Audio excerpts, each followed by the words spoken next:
Vous avez obtenu tous les deux cette mention très bien au lycée Jean Caragnère. Il s'agit d'une étape importante dans votre vie.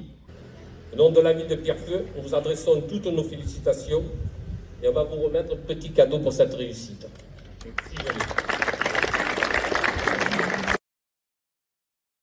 Voilà, M. Daniel Muraro est président de l'association Les Ailes de la Reconnaissance, constituée de bénévoles passionnés d'aéronautique. Créée en 2020, l'objectif de cette association est de remercier les soignants pour leur dévouement et leur engagement au cours de la crise sanitaire du Covid-19.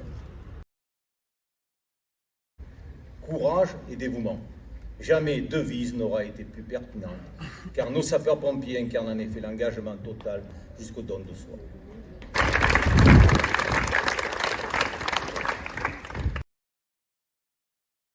Soldats de la première armée française.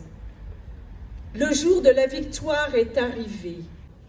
Chef de son état-major de la 5e armée, De Lattre de Tassigny prend en 1940 le commandement de la 14e division d'infanterie. Place souvenir.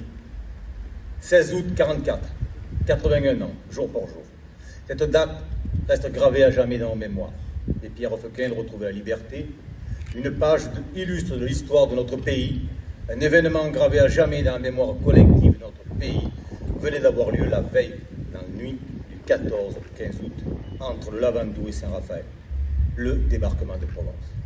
Aux côtés des généraux de Seption, tels que De Lattre de Tassigny, Montsabert, Petch, marchaient des soldats venus de loin, porteurs d'un idéal de liberté. Leur mémoire vit à jamais dans le cœur des Pierre Feuquin. Nous n'oublions pas non plus les héros venus du ciel. Le 27 janvier 1944, plusieurs mois avant la libération, 3 aviateurs américains perdirent la vie lors d'un combat aérien au-dessus de notre commune. Vive la mémoire de nos libérateurs, vive Pierre Feuquin, vive la République et vive la France libre.